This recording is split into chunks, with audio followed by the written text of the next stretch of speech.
આગળ વાત કરીએ સુરત રેલવે સ્ટેશન પર ટ્રેન નીચે આવી જતી એક મહિલાને 2 જવાનો દ્વારા બચાવવામાં આવી। અમૃતસર વીકલી ટ્રેનમાં ચડતી વખતે એક મહિલાનો પગ લપસી ગયો। ફરજ પરના 2 પોલીસ કર્મચારી દ્વારા મહિલાને બચાવી લેવામાં આવી। સમગ્ર ઘટના રેલવે સ્ટેશનના સીસીટીવી કેમેરામાં કેદ થઈ છે, જેના દ્રશ્યો આપ જોઈ શકો છો। મહિલા માટે આ 2 જવાનો દેવદૂત બન્યા। ટ્રેનમાં ચડતી વખતે મહિલાનો પગ લપસી ગયો અને તે નીચે પટકાઈ હતી। 2 પોલીસ કર્મચારીએ તાત્કાલિક એક્શન લીધું અને મહિલાને બચાવી લીધી। તો સુરતના કડોદરા ખાતે મારામારીની ઘટના સામે આવી છે। કડોદરાની મહાલક્ષ્મી સોસાયટીમાં બબાલ સર્જાઈ। બાળકોના રમવાને લઈને ઉગ્ર બોલાચાલી બાદ મામલો ગરમાયો હતો। મારામારી થતા સ્થાનિકોએ ટોળાને છૂટા પાડવાનો પ્રયાસ કર્યો। મામલો વધુ ઉગ્ર બનતા મહિલાઓ બહારથી માણસો બોલાવ્યા હોવાનો પણ આક્ષેપ છે। સીસીટીવીમાં કેટલાક શખ્સો ગુંડાગર્દી કરતા જોવા મળ્યા। એક વ્યક્તિને 3 જેટલા શખ્સોએ ઢોર માર માર્યો। સમગ્ર ઘટના સીસીટીવીમાં કેદ થઈ છે।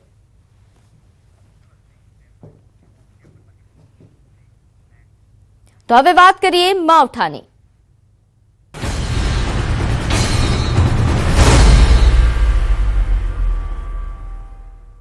માવઠું હજુ ગુજરાતનો પીછો નહીં છોડે। 7મી એપ્રિલે ફરી ગુજરાતમાં માવઠાની આગાહી છે। ઉત્તર ગુજરાત, સૌરાષ્ટ્રમાં હળવો વરસાદ થઈ શકે। 7મીએ મજબૂત પશ્ચિમી વિક્ષેપ આવવાની પણ શક્યતા છે। માવઠા અંગે હવામાન વિભાગની આગાહી સામે આવી।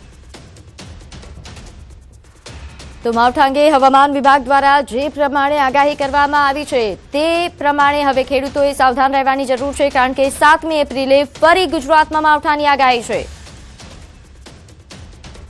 इसके साथ ही एक WD और आ रहा है पश्चिमी विक्षोभ 7 तारीख से 7 अप्रैल से, उसका भी हल्का सा प्रभाव लग रहा है कि नॉर्थ गुजरात रीजन पे और कच्छ में रहेगा। उसकी वजह से हम 7 अप्रैल को भी आइसोलेटेड लाइट रेन दे रहे हैं नॉर्थ गुजरात के लिए और कच्छ। સુરેન્દ્રનગરમાં અણધારી આફતે જગતના તાતના હાલ બેહાલ કરી નાખ્યા। ઉનાળુ પાક નિષ્ફળ જવાની ભીતિ હતી। સુરેન્દ્રનગરમાં કુદરત જાણે ખેડૂતોથી રૂઠી હોય તેમ ફરી એકવાર માવઠાનો માર પડ્યો। જિલ્લામાં અંદાજે 33,000 હેક્ટર જમીનમાં ખેડૂતોએ હોંશે હોંશે ઉનાળુ પાકનું વાવેતર કર્યું, પરંતુ અચાનક આવેલા વાવાઝોડા અને તેજ પવન સાથેના વરસાદે ખેડૂતોની આશા પર પાણી ફેરવી દીધું। વરિયાળી, અજમો, ઈસબગુલ જેવા મોંઘા પાકોનો શોધ વળી ગયો છે। ખેડૂતોએ વીઘા દીઠ 5 થી 10,000 રૂપિયાનો ખર્ચ કરીને વાવેતર કર્યું, પરંતુ કુદરતી આફતે તૈયાર પાકને જમીનદોસ્ત કરી દીધો। નું વાવેતર કરેલ છે વરિયાળીમાં, તેમાં વાવાઝોડાના હિસાબે નુકસાન ઘણું થયેલું છે। અમારે જે ઉત્પાદન આવવાનું હતું 1 હેક્ટરે 100 મણ વરિયાળી થાય છે, 2 હેક્ટરે 200 મણ થાય છે, એની જગ્યાએ અત્યારે અમારે 50% ઘટાડો આવ્યો છે। એટલે અમારી માંગણી એવી છે સરકારને કે અગાઉના સમયમાં ચણા પણ નુકસાન થયેલા હતા અને અત્યારે વરિયાળીમાં પણ નુકસાન છે। તો અમે સરકારને એટલી માંગણી કરીએ છીએ કે અમને ખેડૂતને ભાવ પૂરતા મળે। વાવાઝોડાના કારણે વરિયાળી બધી નમી જાય અને પાકનો જે ઉત્પાદન થવાનું હતું એ પાક કાચો વરી ગયો, એટલે એના કારણે અમારે 50%ની ઘટ પડશે। 20 વીઘાની વરિયાળી હોય તો 20 વીઘામાં 200 મણ વરિયાળી થાય, એની જગ્યાએ 100 મણ 50%નો ઘટ પડી જાય છે। જે કંઈ પાક અમારો બચ્યો એમાં સારા ભાવ મળે ખેડૂતોને, 2500-3000 રૂપિયા મણના ભાવ મળે તો ખેડૂત બેઠો થઈ શકે। નકર ખેડૂતો ખરીફ સિઝનમાં તો પાયમાલ થયો, પણ આ રવિ સિઝનમાં પણ પાયમાલ થયો। સુરેન્દ્રનગર જિલ્લાના ખેડૂતોથી જાણે ફરી એકવાર કુદરત રૂઠી હોય તેવી સ્થિતિ સર્જાઈ છે।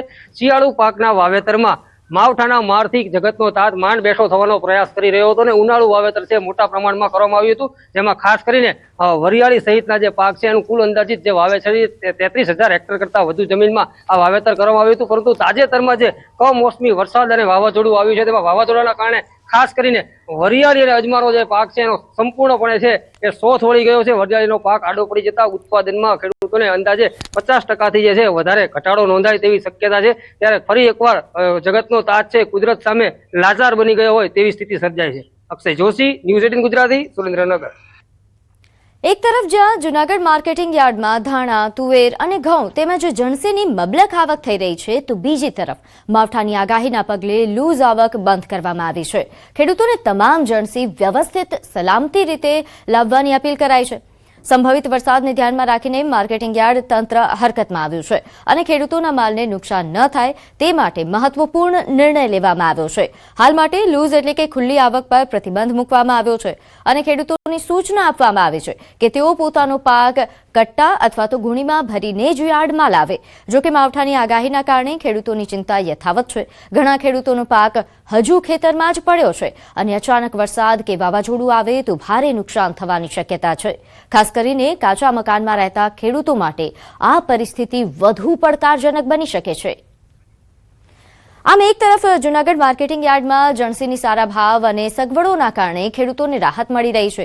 બીજી તરફ માવઠાની ભીતિએ ખેડૂતોના ચહેરા પર ચિંતા સ્પષ્ટ દેખાઈ રહી છે. જૂનાગઢ માર્કેટિંગ યાર્ડમાં લૂઝ આવક બંધ કરતા અમે તુવેર કટ્ટા ભરીને આવેલા અક્ષર 135માં. જૂનાગઢ યાર્ડની સુવિધા બહુ સારી છે. માલ વ્યવસ્થિત છાપરામાં ઉતારવામાં આવ્યો. વરસાદી વાતાવરણ હોવા છતાં માલ પલરે એવું છે નહીં અને ભાવે સારા મળ્યા છે. હાલ માર્કેટિંગ યાર્ડ જૂનાગઢમાં માવઠાની આગાહીને ધોરણે માર્કેટિંગ યાર્ડ જૂનાગઢ ખૂબ જ ખેડૂતોનો માલ બગડે નહીં તે માટે ખૂબ જ સારી વ્યવસ્થા કરેલ છે. હાલ ખેડૂતોનો માલ જે કોઈ પણ જણસી લઈને આવે છે તે પલરે નહીં તેની ખાસ તકેદારી રાખવામાં આવે છે અને આપના માધ્યમથી માર્કેટિંગ યાર્ડ જૂનાગઢને જણાવવાનું માર્કેટિંગ યાર્ડ જૂનાગઢ જણાવે છે કે હાલ કોઈ પણ ખેડૂતોનો માલ ગાડીમાં આવે તો સાથે તાલપત્રી લઈ અને સાથે લઈને આવે કે જેથી કરીને માલ બગડે અથવા તો માલ પલળે નહીં અને ઢાંકીને લઈ આવે. ગીર સોમનાથમાં કમોસમી વરસાદના બીજા રાઉન્ડથી કેસર કેરીના પાકને વ્યાપક નુકસાન પહોંચ્યું છે, જેના કારણે ખેડૂતો અને ઇજારદારો આર્થિક પાયમાલીના આરે આવીને ઊભા છે. ખાસ કરીને તાલાલા અને વેરાવળ પંથકમાં વહેલી સવારે ગાજવીજ સાથે ત્રાટકેલા વરસાદે અહીં આંબા પરથી કેરીઓ ખરી પડી છે અને વધતા ભેજના કારણે રોગચાળાનો ભય પણ સતાવી રહ્યો છે. લાખો રૂપિયાના ખર્ચે બગીચા રાખનાર ઇજારદારો માટે હવે મૂડી પણ પાછું મળે તેમ લાગતું નથી. તેથી સરકાર પાસે વળતરની માંગ ઉઠી છે.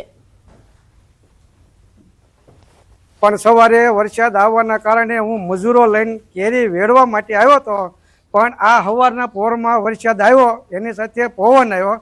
આ મારી કેરી અત્યારે ખરી ગઈ છે, તો માર્કેટમાં મારે લઈ જવા માટે આ સાંધા પડેલા કેરી માટે તેને વરસાદ પડ્યો તો મારું માર્કેટ પણ ડાઉન થવાની શક્યતા છે. તો ખેડૂતને મેં પૈસા રોકડા આપી દીધેલા છે, તો ખેડૂત તો મને ન સમજે, પણ આ ભાજપની સરકાર જો મને કોઈ પણ આ ઇજાદદારોને કોઈ સામું જોવે તો સરકાર શ્રીનું સારું કહેવાય. વરસાદ તો આ વખતે દર 15 દિવસે માવઠા જેવી પરિસ્થિતિ રહી, એટલે અમારે આંબાના ઝાડમાં તો ટોટલી સંપૂર્ણપણે નિષ્ફળ ગયા છે. અત્યારે તમે આગળ સ્કીન ઉપર આમાં જોયું કે મધ્યાનો સખત દવાનો ઉપયોગ કરવા છતાંય મધ્યાનું નિયંત્રણ નથી આવતું અને કેરીને બદલે આંબા હાવ કારામય થઈ ગયા છે. આંબાવાડિયામાં તો સંપૂર્ણ પાક નિષ્ફળ ગયેલો જ છે. વરસાદ આ બીજો રાઉન્ડ છે, બે રાઉન્ડમાં એવો વારો કાઢી નાખ્યો. શું માથે હાથ રહીને રોવાનો વારો આવ્યો છે. શું કારણ? કેરીઓ ખરી જાય અને હવે બગાડ આવે. આ પાકમાં થયું ને તો હવે બગાડ આવે. હું આ તો આ રહ્યો 10-10.5 વીઘાનો છે અને હવે તો આમાં કેટલી ઉપજ આવી નક્કી નથી લાગતું કઈ. સવારે વરસેલા કમોસમી વરસાદને લઈ અને ગીર સોમનાથ જિલ્લામાં કેસર કેરી પકવતા ખેડૂતો છે તેઓને મોટી નુકસાની થઈ હોય તે પ્રકારના દ્રશ્યો છે તે સામે આવી રહ્યા છે. હું સીધા જ આપને દ્રશ્ય બતાવીશ. આ જે કેસર કેરીનો બગીચો છે તે ગીર પંથકના રામપરા ગામનો છે. રામપરા ગામના આ જે ઇજારેદાર એટલે કે ખેડૂત છે તેમણે આ બગીચો રાખેલો છે અને આ બગીચાની અંદર મોટા પ્રમાણમાં કેરી છે તે ખરી પડી છે. હું આપને સીધા દ્રશ્ય બતાવી જોઈ શકાય છે. જે પ્રમાણે આ જે કેસર કેરી છે તે વહેલી સવારે વરસેલા વરસાદને કારણે ખરી પડી છે. ખેડૂતનું કહેવું છે કે આ બગીચાની અંદર જે કેસર કેરી ખરી પડી છે તે કેસર કેરી હવે જે કહી શકાય કે એક પ્રકારે વેડો મારવાની તૈયારીમાં છે. કેસર કેરી છે તે સંપૂર્ણ પાક પર આવી છે અને ખેડૂત પોતે તૈયારી કરી રહ્યા હતા અને તેવા જ સમયે સતત બીજી વખત કમોસમી વરસાદ આવવાને કારણે ખેડૂત અને ઇજારેદાર બંનેને મોટો ફટકો પડ્યો છે અને મોટી નુકસાની ભોગવવાનો વારો આવ્યો છે. દિનેશ સોલંકી, ન્યૂઝ 18 ગુજરાતી, ગીર સોમનાથ. તો ગીર સોમનાથના તાલાલા ગીરમાં માવઠાનો કહેર યથાવત છે. કમોસમી વરસાદના કારણે લસણનો પાક પલળ્યો. 10 વીઘાના પાકને નુકસાન થયા હોવાનો દાવો છે. જાવંત્રી ગામના ખેડૂતને ભારે નુકસાન થયું. ભારે પવનના કારણે તાડપત્રી ઉડ્યા હોવાનો દાવો કરવામાં આવ્યો. વરસાદના કારણે લસણ સંપૂર્ણ નાશ પામશે.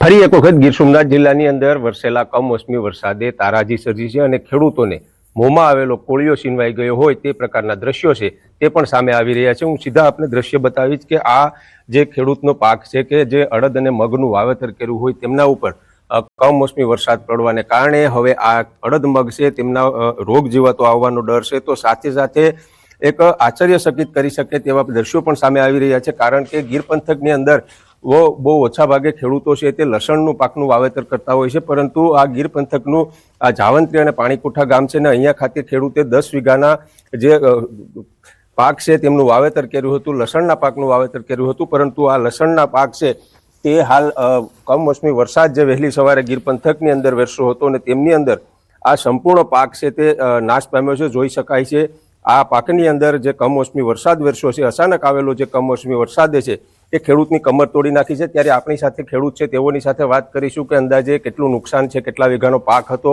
અને હવે આ લસણનું શું કરવાનું. આપનું નામ અને આ લસણની અંદર કેવું કઈ રીતે નુકસાન થયું? લસણની અંદર બધું લસણ 10 વીઘાનું નુકસાની પૂરેપૂરી વહી ગઈ. કઈ રીતે? પલળી ગયો વરસાદના કારણે. અચ્છા, હવામાન વિભાગે આગાહી કરી હતી તો પછી આને ઢાંક્યું નહોતું? કોઈ વસ્તુ થયા વારો જ ન, પવને બધું ઉડાડી દીધું.